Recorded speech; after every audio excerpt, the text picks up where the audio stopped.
कहानी है आज से 65 साल पहले की, जब दुनिया के सबसे बड़े अखबार न्यूयॉर्क टाइम्स ने लिखा, Pakistan may be on its way towards an economic milestone that so far has been reached by only one other populous country, यानी अमेरिका। जरा सोचें, दुनिया का सबसे बड़ा अखबार पाकिस्तान का मवाजना अमेरिका से कर रहा था। जानते हैं क्यों? क्योंकि पाकिस्तान अभी 13 साल का ही था कि अपने पैरों पर खड़ा होना सीख गया था।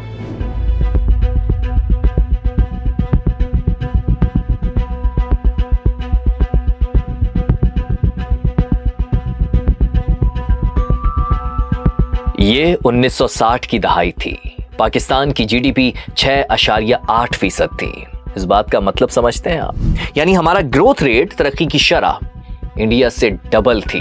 उस वक्त हिंदुस्तान की ग्रोथ रेट सिर्फ और सिर्फ 3.5% थी।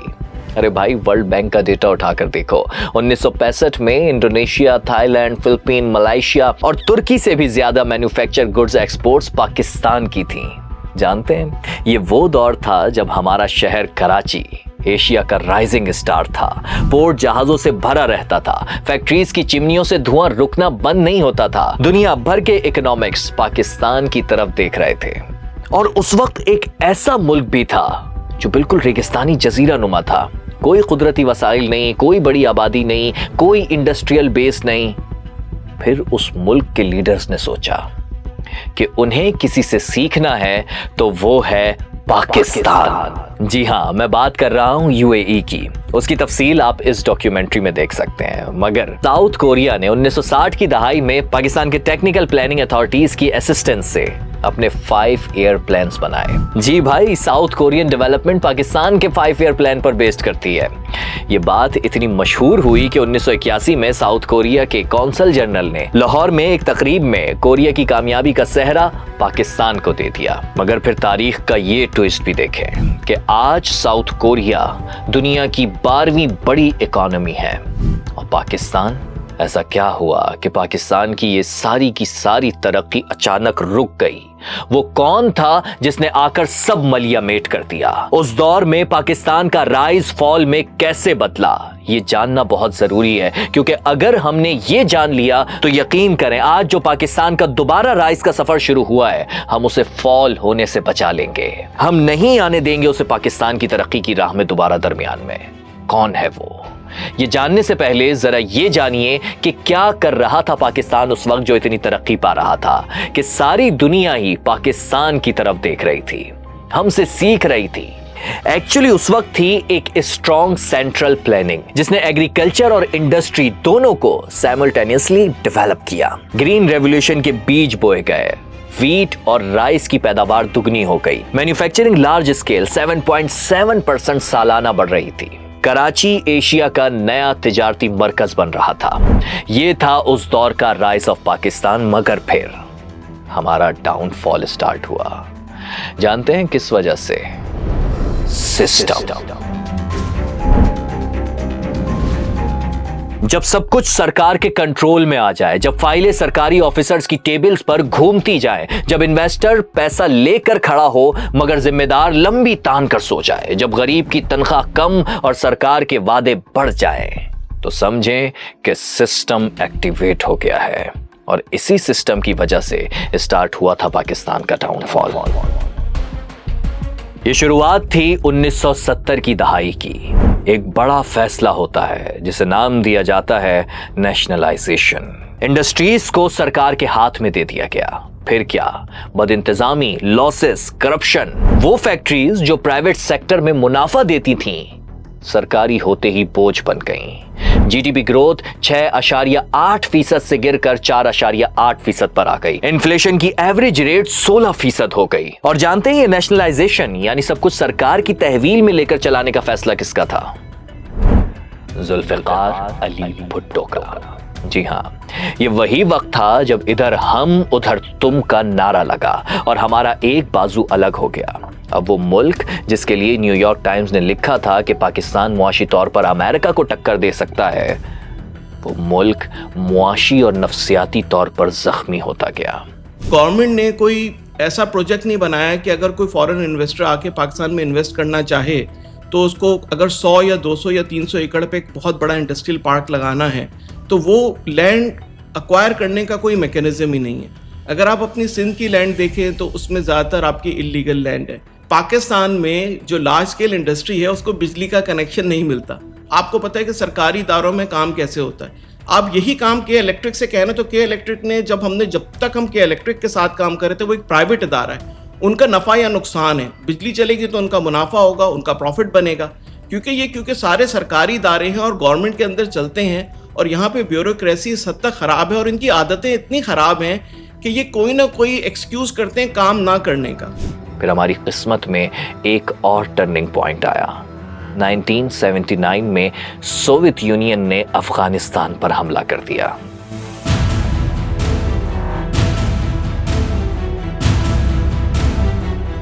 सोवियत यूनियन जो उस वक्त अमेरिका के मुकाबले में खुद एक सुपर पावर थी, जब इस खित्ते में आकर बैठी तो उधर वॉशिंगटन में खलबली मच गई। मगर वो वहां से बैठकर करते भी तो क्या, फिर उस दौर में पाकिस्तान आगे आया। मैं हूं ना, ऐसी स्ट्रेटेजी बनाई कि सांप भी मर जाए और लाठी भी ना टूटे, मगर हमारी नहीं, अमेरिका की लाठी। ये दौर था ज़ियाउल हक का। उन्होंने फैक्ट्री लगाई, तालिबान की, मुजाहिदीन पैदा किए, अफगानियों को लड़ना सिखाया और फिर सोवियत यूनियन के टुकड़े हो गए।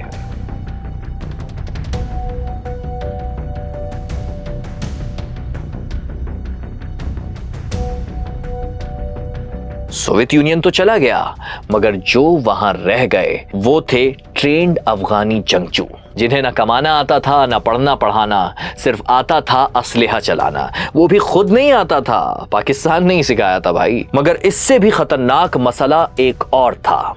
लाखों अफगान रेफ्यूजीज में छुप छुपा कर ये जंगजू टोला पाकिस्तान आया, मगर साथ में गन्स, ड्रग्स और बारूदी भी लाया। उधर अमेरिका ने तो अपना काम निकालने के बाद आंखें फेर ली और हमें वॉर इकोनॉमी में धकेल गया। और इसी सारी अफरा तफरी में 1990 आ गया। यहां तक आते आते अब पाकिस्तान साउथ एशिया की सबसे स्लो ग्रोइंग इकोनॉमी बन चुका था। सोचिए जनाब, वो मुल्क जो 60s में फास्टेस्ट ग्रोइंग कंट्री था, साउथ एशिया में टॉप पर था, वो सबसे पीछे रह गया। मगर क्या किसी को उस वक्त इस बात की फिक्र थी? नहीं भाई, फिक्र थी तो बारियों की। बेनजीर भुट्टो 2 बार इख्तिदार में आई, 2 बार गई। नवाज शरीफ 2 बार आए, 2 बार गए। हर हुकूमत ने पिछले वालों की मिस्टेक्स को रिवर्स करने में वक्त बर्बाद कर दिया। आप अगर आज के हालात में हमारे सूबों का बजट देखें और अगर आप उनके खर्चे देखें तो आप यूरोप के खर्चे भूल जाएंगे। यानी कि आप देखें कि हम पूरी दुनिया की सबसे महंगी इलेक्ट्रिक बस मंगाते हैं और हमारे जैसा गरीब मुल्क तो यूज बस भी मंगा सकता है जो 20% कॉस्ट में आ सकती है। और अगर आप सूबों के बचत देखें तो वो अरबों नहीं है, ट्रिलियंस में है। पाकिस्तान में जो सूबों के जो डेवलपमेंट बजट्स हैं वो ट्रिलियंस में हैं। तो सिर्फ सूबे ही थोड़ा सा एहतियात से पैसे खर्च करें तो 5 से 10 अरब डॉलर की तो इंपोर्ट यही कम कर सकते हैं। और फिर 1998 में न्यूक्लियर टेस्ट के बाद सैंक्शन लग गई, इकोनॉमी मजीद सुकड़ गई। मगर क्या आप जानते हैं, जिन 30 सालों में हम जंग और इख्तिदार खेल रहे थे, उधर एक रेगिस्तान इमारतों का जाल बुन रहा था। उसने खुद को इकोनॉमी कॉरिडोर बना लिया। जी हाँ, यूएई। इधर पाकिस्तान टूटा था और उधर यूएई बना था। 1971 में 7 छोटी स्टेट्स का इत्तेहाद। ये था क्या भाई? एक सहरा, चंद लाख की आबादी, कोई इंफ्रास्ट्रक्चर नहीं, कोई फौज नहीं, कोई एयरफोर्स नहीं। मगर फिर शेख सैद ने पाकिस्तान की तरफ मदद के लिए हाथ बढ़ाया और हमने मदद की। पाकिस्तानी फौजियों ने तो 1968 में यूएई के कयाम से पहले ही अबू धाबी डिफेंस एयरफोर्स को ट्रेनिंग देना शुरू कर दी थी। और ये शेख सैद की खुसूसी दरखास्त पर था, क्योंकि ब्रिटिश क़यादत तो वहां से वापस जा रही थी। पाकिस्तान आर्मी ने आर्मर ट्रेनिंग स्कूल कायम किया, यूएई कमांडो बटालियन को ट्रेन किया और तमाम फोर्सेस को तरबियत दी। और सबसे जबरदस्त बात जानते हैं, यूएई एयरफोर्स के 5 चीफ ऑफ एयर्स सबसे पहले पाकिस्तान एयरफोर्स स्टाफ के ऑफिसर्स में से थे। यूएई एयरफोर्स को उस वक्त पाकिस्तान एयरफोर्स की एक्सटेंशन कहा जाता था। सिर्फ यही नहीं बॉस, उन्हें तोड़ना भी हमने ही सिखाया। हाँ, ये बात अलग है कि हमारे कदम जमीन पर रह गए। खैर, हुआ यूं था कि 1985 में पाकिस्तान इंटरनेशनल एयरलाइंस ने एमिरेट्स एयरलाइंस को कायम करवाने में प्रॉपर हेल्प की थी। यहां तक के जहाज भी दिए थे। जी हां, पीआईए ने टेक्निकल एडमिनिस्ट्रेटिव असिस्टेंस दी और 2 एयरक्राफ्ट लीज पर दिए। और फिर एतराफ के तौर पर एमिरेट्स ने पहली फ्लाइट में ही डेस्टिनेशन कराची को मुंतखब किया। सोचें, वो एयरलाइन जिसे आज दुनिया की बेहतरीन एयरलाइन माना जाता है, उसकी बुनियाद पाकिस्तान ने रखी। सिर्फ यही नहीं, बुर्ज खलीफा की बुनियादों में पाकिस्तानी मजदूरों का पसीना है। दुबई की सड़कों पर पाकिस्तानी इंजीनियर्स की मेहनत के निशान हैं। लाखों पाकिस्तानी मजदूर, इंजीनियर्स, डॉक्टर्स, मैनेजर्स गए थे खलीज में उसे बनाने। ऑफ कोर्स उजरत कमाने, लेकिन क्यों? क्योंकि इन्वेस्टर वहां था, मेहनत का मीठा फल वहां मिल रहा था। हमने तो इन्वेस्टर्स को भगा दिया था क्योंकि हमने सब कुछ सरकार के कंट्रोल में ले लिया था और सरकार पर इन्वेस्टर्स को भरोसा ही नहीं था। आपको पता है, पाकिस्तान की जीडीपी का 9.5% गल्फ रेमिटेंस से आता है। हमारे ही लोग दुबई बनाते रहे और इधर कराची बर्बाद होता रहा। और फिर उस दौर से अब तक हमने वॉर इकोनॉमी को अपनी बुनियाद बना लिया था, क्योंकि इक्तदार भी तो ज्यादातर वॉरियर्स के पास था भाई। खैर, अब हम बदल रहे हैं। अब हम दूसरों की जंग नहीं लड़ते, बल्कि दूसरों की जंग रुकवाने वाले बन गए हैं। And this is the time for Pakistan to rise again, क्योंकि हमने कोई मामूली जंग नहीं रुकवाई बॉस, बल्कि ऐसी जंग जो शुरू हुई तो पूरी ही दुनिया की इकोनॉमी बदल कर रख दी। फायदे में थे वो नुकसान में आ गए, जो नुकसान में थे अब वो फायदा उठाएंगे और इनके हिस्से में इनके फादर ही आएंगे, जो मदरलैंड की जरूरत क्या थी साहब आपको ये करने की? फादरलैंड, मदरलैंड, वाहियात बात, मजाक भी ऐसा कि वाहियात मजाक। ये खीखी खीखी करके आप घूमते फिरते हैं पूरे विश्व में, लोग हंसते हैं आप पर। छोड़िए, ये तो अब पूरी दुनिया के लिए ही इररिलेवेंट हो गए।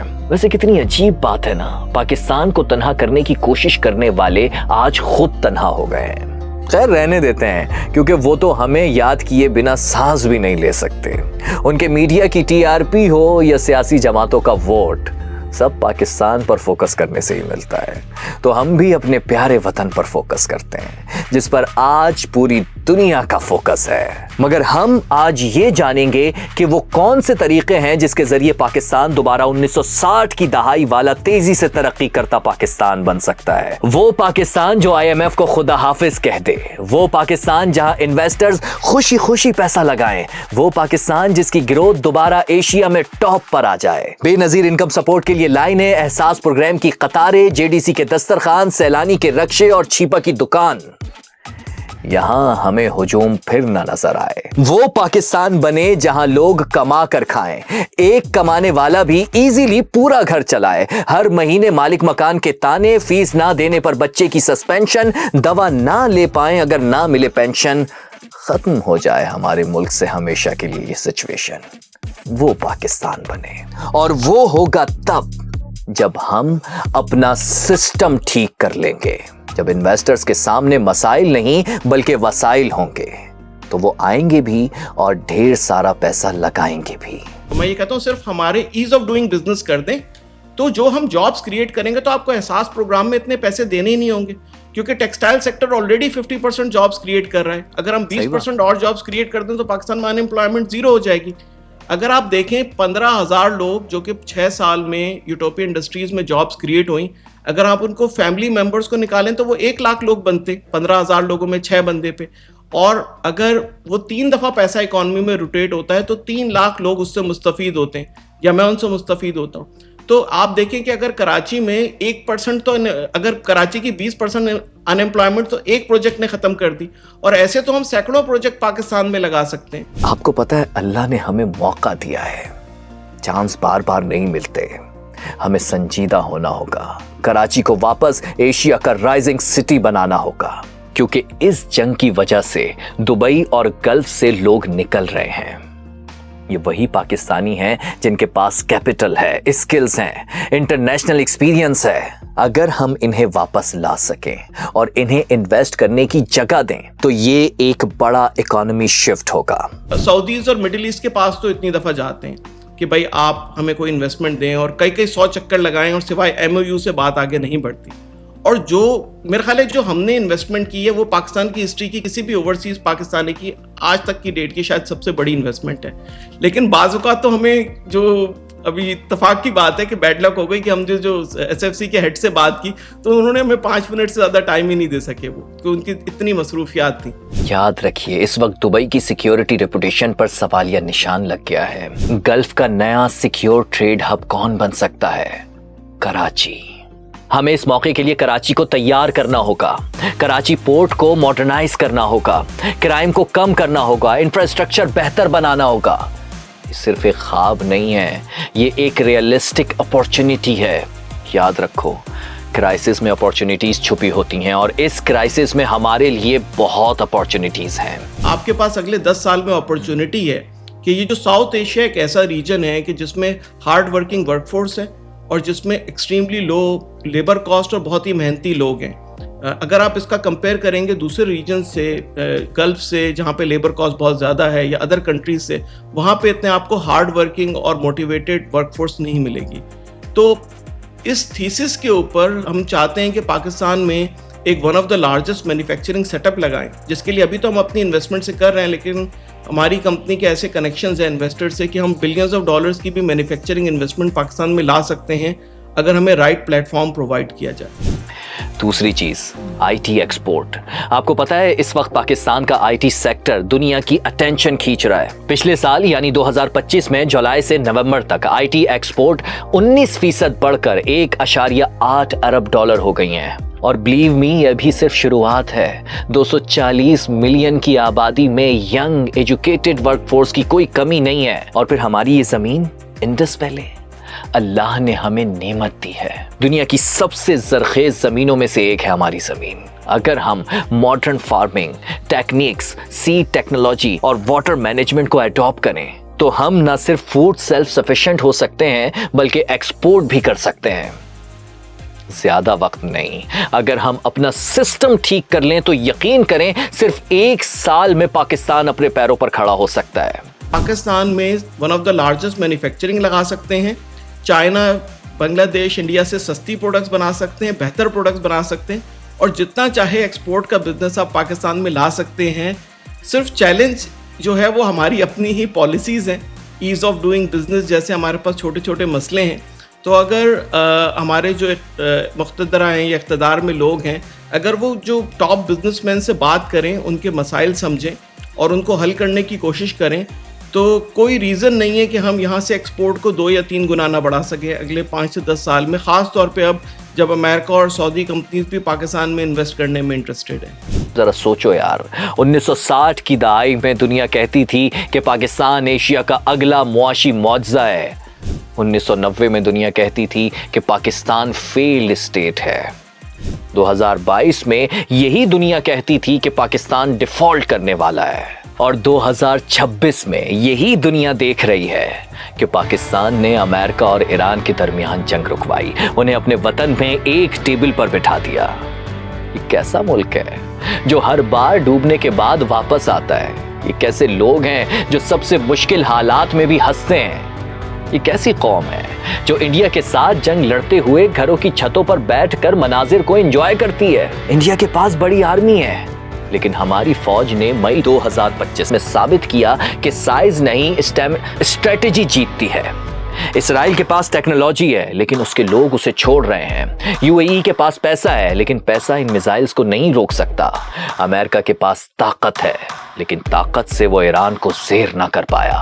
ताकत हर मसले का हल नहीं, ये पाकिस्तान ने बताया। ईरान और अमेरिका को एक मेज पर बिठाकर दुनिया को हैरान कर दिखाया। सोचो हमारे पास ऐसा क्या है? इस कौम का जज्बा, ईमान, प्रोफेशनल फौज जिसने अपनी सलाहियतें इंडिया को आसमान से जमीन पर गिराकर साबित कर दी, जिस पर पूरी दुनिया भरोसा करती है। एक ऐसी नौजवान नस्ल जो दुनिया को कोड लिखना सिखा रही है। एक ऐसी जोग्राफिया जो दुनिया का क्रॉस रोड्स है, ईरान से चीन तक, सऊदीया से इंडिया तक। ग्रीन पासपोर्ट की इज्जत बहाल हो रही है। अब हम गुलाम नहीं हैं, दुनिया की आंखों में आंखें डालकर बात करना जान गए हैं। हाँ, ये राइज ऑफ पाकिस्तान है। ये राइज ऑफ पाकिस्तान है। और मेरा ये ख्वाब ज़रूर पूरा होगा। कमेंट में इंशाल्लाह लिखने से सिर्फ काम नहीं चलेगा, बल्कि मेरी ये वीडियो उन पाकिस्तानियों को ज़रूर भेजिए जो कहते हैं पाकिस्तान से जिंदा भाग, ताकि आज के बाद वो सिर्फ इतना कहें, पाकिस्तान हमेशा जिंदाबाद।